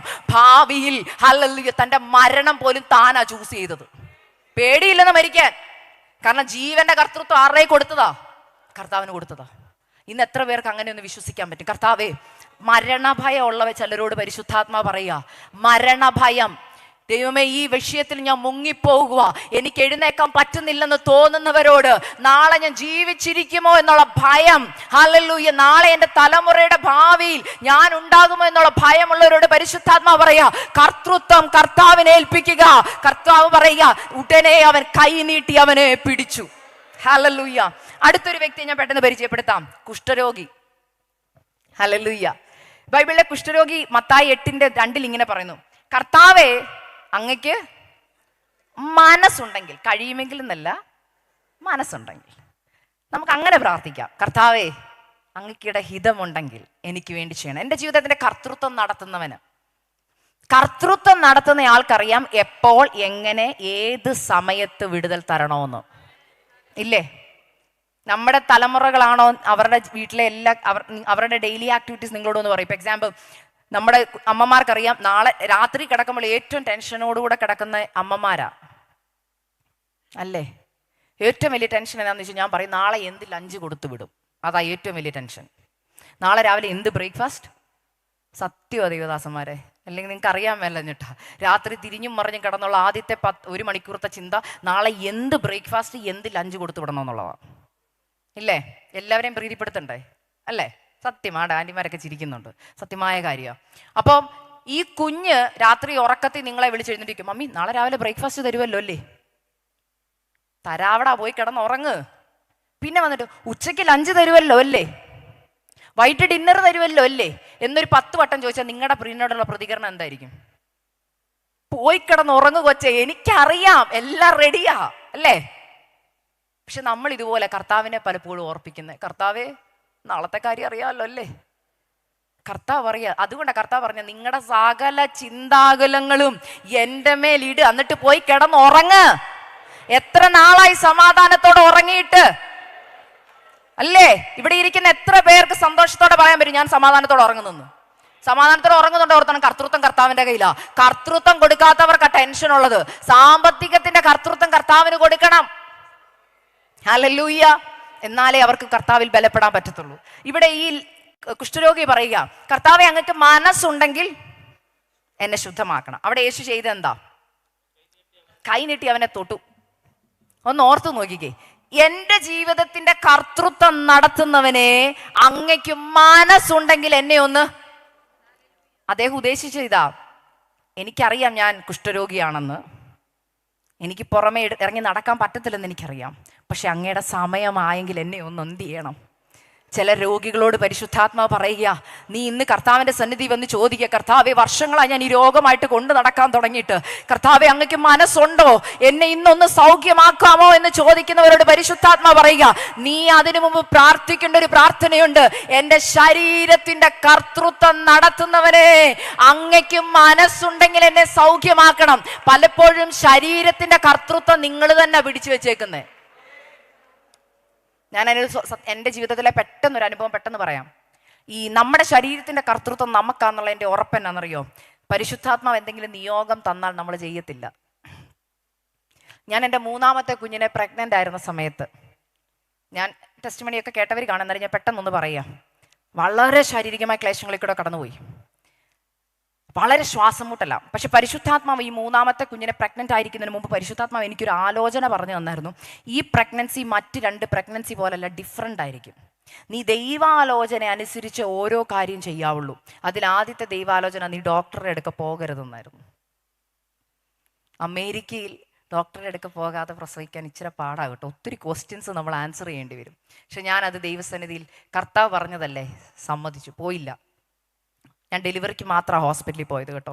ഒരു ഡോക്ടേഴ്സ് ചെക്കപ്പ് ഞാൻ ചെയ്തിട്ടില്ല, അൾട്രാസൗണ്ട് ചെയ്തിട്ടില്ല, ഒന്നിനും പോയില്ല.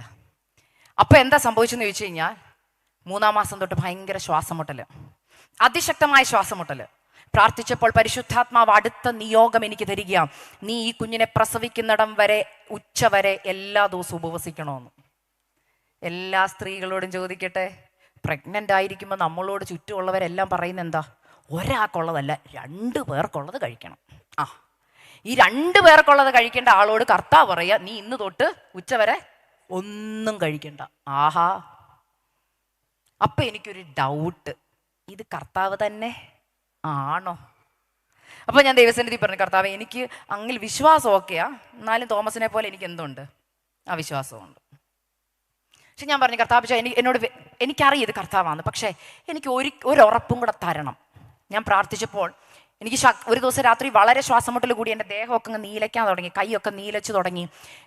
എനിക്ക് പറ്റുന്നില്ല, ഇരിക്കാൻ വയ്യ, നിൽക്കാൻ വയ്യ, കിടക്കാൻ വയ്യ. അപ്പോൾ എൻ്റെ ഹസ്ബൻഡ് എന്നോട് പെട്ടെന്ന് പറഞ്ഞു, എന്താ ചെയ്യേണ്ട, 911 വിളിക്കട്ടെ? ഞാൻ പറഞ്ഞു വേണ്ട, അതെനിക്കറിയാം കർത്താവ് പറഞ്ഞ ഉറപ്പുണ്ട്. അപ്പം ഞാൻ മമ്മിയെ വിളിക്കാൻ തോന്നുന്നു. എൻ്റെ മമ്മി രോഗശാന്തിയിൽ വിശ്വസിക്കുന്ന ഒരാളാണ് കേട്ടോ. ഇന്ന് വരെ മരുന്നെടുത്തിട്ടില്ല കേട്ടോ, ഇന്ന് വരെ മരുന്നെടുത്തിട്ടില്ല. അതുകൊണ്ട് തന്നെ ഞാൻ മമ്മിയെ വിളിച്ച് പ്രാർത്ഥിച്ചു കൊണ്ടിരിക്കും. മമ്മി പെട്ടെന്ന് എന്നോട് പറയും, മോനെ പരിശുദ്ധാത്മാവിനോട് പറയുന്നു, ഈ കുഞ്ഞുണ്ടാവുന്നിടം വരെ നീ ഉച്ചവരെ ദൈവത്തിനൊരു ഉപവസിച്ച് പ്രാർത്ഥിക്കണം. അപ്പോൾ എനിക്ക് 2 പേരുടെ വാമൊഴിയാൽ ഏത് കാര്യം ഉറപ്പാണ്. എനിക്ക് ഉറപ്പോടെ ഞാനത് വിശ്വസിച്ചു. എൻ്റെ ശരീരത്തിൻ്റെ കർത്തൃത്വം, ഉദരത്തിൽ കിടക്കുന്ന കുഞ്ഞിൻ്റെ കർത്തൃത്വം അന്ന് കർത്താവിന് കൊടുത്തിട്ട് പറഞ്ഞു, അങ്ങ് പറയുന്നെങ്കിൽ ഞാൻ അനുസരിക്കാം. പക്ഷെ ഒരു കുഴപ്പമുണ്ട്, ഞാൻ പറഞ്ഞതാ, കർത്താവ് പറയുന്നത് അനുസരിക്കുമ്പോൾ നമ്മുടെ വിചാര കാര്യം അങ്ങ് കൂളാണ്. അല്ല, പ്രതികൂലം ശരിക്കും ശത്രു അപ്പുറം എഴുന്നേൽപ്പിക്കും. എനിക്ക് അതുവരെ ഇല്ലാത്ത ലോ ബ്ലഡ് പ്രഷർ, രാവിലെ എഴുന്നേൽക്കുമ്പോൾ തലകറക്കവാ, ഒട്ടും വയ്യ, നേരെ നിൽക്കാൻ വയ്യ. 2 കുഞ്ഞുങ്ങളുടെ കാര്യം ചെയ്യണം, അതിൻ്റെ ഇടയ്ക്ക് ശുശ്രൂഷയുണ്ട്, ഇതെല്ലാം ചെയ്യണം. പക്ഷേ എല്ലാ ദിവസവും രാവിലെ എഴുന്നേൽക്കുമ്പോൾ തല കറങ്ങി ഇങ്ങനെ നിൽക്കാൻ പോലും വയ്യാതെ വരും. എൻ്റെ ഹസ്ബൻഡ് എന്നോട് ചോദിക്കും, എന്തെങ്കിലും ഒന്ന് കഴിക്ക്, ഒരു ബിസ്ക്കറ്റെങ്കിലും കഴിക്ക്. ഞാൻ പറഞ്ഞു, ഇല്ലച്ചാ, കർത്താവ് പറഞ്ഞെങ്കിൽ എനിക്കത് പൂർണ്ണമായിട്ട് അനുസരിക്കണം. ഹല്ലേലൂയ. ദൈവമക്കളെ, ഞാൻ ഷോർട്ടായിട്ട് പറയുക, എന്നും രാവിലെ 1 ഗ്ലാസ് വെള്ളമെടുത്ത് ഞാൻ പ്രാർത്ഥിക്കും. അതാണ് എൻ്റെ ഹല്ലേലൂയ ആഹാരം എന്ന് പറയുന്നത്. രാവിലെ എഴുന്നേറ്റ് വെറും വയറ്റിൽ 1 ഗ്ലാസ് വെള്ളം എടുത്തിട്ട് പറയും, അപ്പാ അങ്ങ് പറഞ്ഞു ഉപവസിക്കാൻ. ഒരു ആത്മീക മണ്ഡലത്തിലൊരു ഫൈറ്റാണെന്ന് എനിക്കറിയാം. കാരണം വാക്തത്വ സന്തതി എൻ്റെ ഉദരത്തിൽ കിടക്കുന്നത്. എൻ്റെ 2ാമത്തെ കുഞ്ഞിനെ പ്രഗ്നൻ്റ് ആയിരിക്കുന്ന സമയത്ത് കിട്ടിയ വാക്തത്വമായിരുന്നു ഈ 3ാമത്തെ തലമുറ. അപ്പം എനിക്കറിയാം ഇവൻ വാക്തത്വ തലമുറയാണെന്നറിയാം. എല്ലാവരും എന്നോട് ചോദിച്ചു, അൾട്രാസൗണ്ട് ചെയ്യാതെ എങ്ങനെ ഉറപ്പുണ്ടായിരുന്നു ആണാന്ന്? കാരണം 2ാമത്തെ കുഞ്ഞിനെ പ്രഗ്നൻ്റ് ആയിരിക്കും. കർത്താവ് പറഞ്ഞു, ഞാൻ നിനക്ക് 3ാമതൊരു ആൺകുഞ്ഞിനെ തരും, അവൻ്റെ പേര് ഇന്നതാന്ന് വരെ ദൈവാത്മാവ് വെളിപ്പെടുത്തുമ്പോൾ പിന്നെ കർത്താവിനെ ഡൗട്ട് അടിക്കേണ്ട കാര്യമുണ്ടോ? അതുകൊണ്ട് ഞാൻ ഉറപ്പോടെ പറഞ്ഞത് ആൺകുഞ്ഞാന്ന് പേരെഴുതി വെച്ച് ബൈബിളിൽ വിശ്വാസത്താൽ എല്ലാ സ്റ്റെപ്പും ഞാൻ ചെയ്യാൻ തുടങ്ങി. അങ്ങനെ എല്ലാ ദിവസവും പ്രാർത്ഥിച്ചു വെള്ളം കുടിക്കും. ദൈവമക്കളെ, ഡെലിവറിക്ക് ലേബർ റൂമിൽ കയറുമ്പോഴും ഞാൻ ഉപവാസത്തോടു കൂടിയാണ് കുഞ്ഞിനെ പ്രസവിച്ചത്. അതിൻ്റെ ഒരു കാര്യം ഞാൻ പറഞ്ഞുതരാം. എൻ്റെ 1 കിലോ പോലും കൂടിയില്ലായിരുന്നു ഈ പ്രഗ്നൻസിയിൽ. ക്ഷീണിച്ച് വരിക. കാണുന്നവരെല്ലാം ചോദിക്കുക, അക്സ ഒന്നും കഴിക്കുന്നില്ലേ? ഞാൻ പറഞ്ഞാ കുഴപ്പമില്ല. പക്ഷേ എൻ്റെ ഏറ്റവും വലിയ ടെൻഷൻ ഇതായിരുന്നു, കർത്താവേ എൻ്റെ കുഞ്ഞിന് വെയിറ്റ് ഉണ്ടോ? ഞാൻ വെയിറ്റ് ചെക്ക് ചെയ്യുമ്പോൾ വെയിറ്റ് ഇല്ലാത്ത പോലെ എനിക്ക് പലപ്പോഴും തോന്നിയിട്ടുണ്ട്. എന്നാൽ ഞാൻ ഡെലിവറി കഴിഞ്ഞ് എൻ്റെ കുഞ്ഞിനെ കയ്യിലെടുത്തപ്പോൾ ഡോക്ടർ പറഞ്ഞത്, ഇവനെ ഏറ്റവും വലിയ, എൻ്റെ 3 കുഞ്ഞുങ്ങളെക്കാൾ ഇവന് വെയിറ്റ് ഉണ്ടായിരുന്നു. ഇവൻ 3,900 ഉണ്ടായിരുന്നു. സിസിയാൻറ്റി കഴിഞ്ഞ ദിവസം എൻ്റെ കുഞ്ഞിൻ്റെ ഫോട്ടോ കണ്ടിട്ട് പറയാ, 3 പേരിൽ അവനാ ഏറ്റവും മിടുക്കെന്ന്. സത്യമാ, കർത്താവ് പറഞ്ഞിട്ട് നീ അനുസരിച്ചാലുണ്ടല്ലോ, നിന്റെ ശരീരത്തിന്റെ കർത്തൃത്വം കർത്താവിന് കൊടുത്താലുണ്ടല്ലോ, ബ്ലഡ് പ്രഷറും ഷുഗറും ഒന്നും ഹല്ലേലൂയ നിന്നെ തോൽപ്പിക്കത്തില്ല. ഇന്ന് ദൈവമക്കളിൽ വന്ന ഏറ്റവും വലിയ കുഴപ്പം എന്നാണെന്നറിയോ? പണ്ടത്തെ അപ്പച്ചമാരും അമ്മച്ചിമാരും ഏറ്റവും കൂടുതൽ സമയമെടുത്ത് ഉപവസിക്കുമായിരുന്നു, ഇല്ലേ? നിങ്ങളുടെയൊക്കെ പിതാക്കന്മാരോട് ചോദിച്ചു നോക്ക്. ഹല്ലേലൂയ, ഉപവാസത്താലും പ്രാർത്ഥനയാലും അവരുടെ ജീവിതത്തെ അവർ നയിച്ചിരുന്നത്. എന്നാൽ ഇന്ന് ആരോടെങ്കിലും നിങ്ങളൊന്ന് ഉപവസിക്കാൻ പറഞ്ഞു, അയ്യോ മമ്മാമേ ഉച്ചവരെ ബുദ്ധിമുട്ടാ, ഷുഗറാ, പ്രഷറാ. കാരണം കർത്തൃത്വം ഇപ്പോഴും നിങ്ങളുടെ കയ്യിലാണെന്നതിൻ്റെ ഒരു മാറ്റവും ഇല്ല. അത് കേൾക്കുമ്പോഴേ അറിയാം ആരാ തീരുമാനിക്കുന്നത്? ഞാൻ. എൻ്റെ തീരുമാനത്തിൽ എൻ്റെ ശരീരം. അപ്പൊ കർത്താവ് പറയും രോഗമായിട്ട് നടന്നോളാൻ പറയും. എന്നാൽ ഞാൻ പറയുക, ശരീരത്തിന്റെ കർത്തൃത്വം കർത്താവിന് കൊടുത്താലുണ്ടല്ലോ, ശരീരത്തിന്റെ കർത്തൃത്വം കർത്താവിന് കൊടുക്കുക. കർത്താവ് പറയാം, മോളെ നീ ഉപവസിക്കാൻ പറഞ്ഞാൽ ഞാൻ ഒരു കാര്യം പറയാം, എഴുന്നേറ്റ് നിൽക്കാൻ ആയുസ് തരുന്നത് കർത്താവാണെങ്കിൽ, ഹല്ലേലൂയ, ഉപവസിക്കാൻ കർത്താവ് പറഞ്ഞിട്ടുണ്ടെങ്കിൽ കർത്താവ് നിന്റെ വലത്തുഭാഗത്ത് നിന്നെ പിടിച്ചിട്ടുണ്ട്. ഉപവാസത്താലും പ്രാർത്ഥനയാലും അല്ലാതെ ഈ ജാതി നീങ്ങിപ്പോകത്തില്ല. തലമുറയെ കുറിച്ച് കരയുന്നവരോട് പറയുകയാ, നിന്റെ ഉപവാസത്തിന്റെ ശക്തിയാണ് നിന്റെ തലമുറയെ നിലനിർത്തുന്നത്. ഉപവാസവും പ്രാർത്ഥനയും കുറഞ്ഞാൽ ഹല്ലേലൂയ നമ്മുടെ ആത്മീക ജീവിതം തകർന്നു പോകും. യേശു തന്നെ പറയുന്നുണ്ട്, ഉപവസിക്കണം, പ്രാർത്ഥിക്കണം. ഞാൻ എൻ്റെ വാക്കുകളെ പെട്ടെന്ന് നിർത്തുക. ഒരു സ്ത്രീയെ പെട്ടെന്നൊന്ന് പരിചയപ്പെടുത്തുക. കനാന്യ സ്ത്രീ. ഈ കനാന്യ സ്ത്രീയുടെ നിങ്ങൾക്ക് എല്ലാവർക്കും അറിയാം. അവിടെ വന്ന് കനാന്യ സ്ത്രീ പറയുന്നൊരു കാര്യമുണ്ട്. കർത്താവേ, എൻ്റെ മോൾക്ക് ഭൂതോപദ്രവം വിളിച്ച വാക്ക് കേട്ടോ. എന്തുവാ? എൻ്റെ തലമുറയുടെ കർത്തൃത്വം നടത്തുന്നവനെ, എൻ്റെ തലമുറയുടെ കാര്യം ഇച്ചിരി പ്രശ്നത്തിലാ. അറിയിക്കേണ്ട ആളെ അറിയിച്ചു, പക്ഷെ വിളിച്ച പേര് നിങ്ങൾ കേട്ടോ? എന്തോ വിളിച്ചേ? കർത്താവേ. ഞാൻ പറയുക, തലമുറയുടെ കർത്തൃത്വം ആ സ്ത്രീ ആർക്ക് കൊടുത്തു? പറ. തലമുറയുടെ കർത്തൃത്വം ആർക്ക് കൊടുത്തു? യേശുവിന് കൊടുത്തു, കർത്താവിന് കൊടുത്തു. അപ്പോൾ കർത്താവ് പറയുക, ഹല്ലേലൂയ. മക്കളുടെ അപ്പം എടുത്ത് അപ്പൊ വീണ്ടും അവള് വിളിക്കുക, കർത്താവേ, എന്റെ കർത്തൃത്വം നടത്തുന്നവനെ, കുഴപ്പമില്ലെന്ന്, എനിക്ക് അപ്പനുറുക്ക് മതിയെന്ന്. കർത്തൃത്വം നടത്തുന്നവനല്ലേ പറയുന്നത്. കർത്തൃത്വം നടത്തുന്നവൻ അപ്പനുറുക്ക് തന്നാലും അത് മതി എനിക്ക്. കാരണം എന്റെ ഉത്തരവാദിത്വം കർത്താവിനാ. അവളുടെ ഉറപ്പെന്തായിരുന്നു? മകൾക്ക് ഭൂതോപദ്രവം കഠിനമായിരിക്കുമ്പോൾ ഏത് അമ്മയ്ക്ക് ഇട്ടിട്ട് പോരാൻ പറ്റും? നീ ഞാൻ ചോദിക്കട്ടെ, നിങ്ങളുടെ മക്കൾ ആരെങ്കിലും രോഗിയായിട്ട് കിടന്നിരുന്നെങ്കിൽ ഇന്ന് ഈ പ്രാർത്ഥനയ്ക്ക് വരുമായിരുന്നോ? പറ. വരത്തില്ല. കാരണം കർത്തൃത്വം ആർക്കാ? നമുക്കാ. ഞാൻ നോക്കിയാലേ ശരിയാവത്തുള്ളൂ, അല്ലേ? സത്യമല്ലേ? എൻ്റെ അച്ചാച്ചൻ്റെ കൂടെ ഞാൻ നിന്നാലേ ശരിയാവത്തുള്ളൂ, മക്കളുടെ കൂടെ ഞാൻ നിന്നാലേ ശരിയാവത്തുള്ളൂ. പക്ഷെ കർത്തൃത്വം കർത്താവിനാണെങ്കിൽ ഉണ്ടല്ലോ, പ്രാർത്ഥനയ്ക്ക് വേണ്ടി ഓടി വരുമ്പോൾ ഭവനത്തിലിരിക്കുന്ന കുഞ്ഞിനെ കർത്താവിനെ കൊടുത്തിട്ട് പറയണം, എൻ്റെ തലമുറയുടെ കർത്തൃത്വം ഞാൻ കർത്താവിന് തരിക. അവളുടെ ഭാവി എന്തെന്ന് എനിക്കറിയില്ല കർത്താവേ, ഭൂതോപദ്രവം കഠിനമായിരിക്കുക, എൻ്റെ തലമുറകളുടെ മേൽ പൈശാചിക ശക്തി ഹല്ലേലൂയ ഇടപെട്ടുകൊണ്ടിരിക്കുകയാ. എൻ്റെ തലമുറയെ തകർത്തു കളയുവാൻ, അവരുടെ ഭാവി ജീവിതത്തെ മുടക്കി വെക്കുന്ന അന്ധകാര മണ്ഡലങ്ങൾ.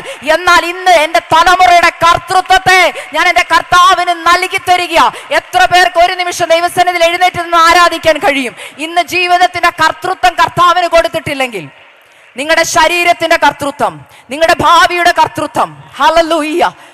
ഒരു മിനിറ്റ് നിങ്ങൾ എല്ലാവരും ഒന്ന് ദൈവസന്നിധിയിൽ എഴുന്നേറ്റ് ഇവിടെ നിർത്തുകയാ ഞാൻ. നിങ്ങളുടെ കർത്തൃത്വം കർത്താവിന് ഒന്ന് കൊടുക്കാമോ? കർത്താവേ, ഇതുവരെ ഞാൻ എൻ്റെ ജീവിതത്തിൽ വെറുതെ വിളിച്ചു കർത്താവേ കർത്താവേ എന്ന്. പക്ഷെ കർത്താവിൽ ബലപ്പെടണമെങ്കിൽ കർത്താവ് ആരെന്ന് തിരിച്ചറിയണം. കർത്തൃത്വം നടത്തുന്നവനെന്ന hallelujah, all authority belongs to him. യേശുവിന്റെ കരങ്ങളിലാണ് നിന്റെ കർത്തൃത്വം. അങ്ങനെയെങ്കിൽ നാളെയെ കുറിച്ച് വിചാരപ്പെടണ്ട, ഭാവിയെ കുറിച്ച് വിചാരപ്പെടണ്ട.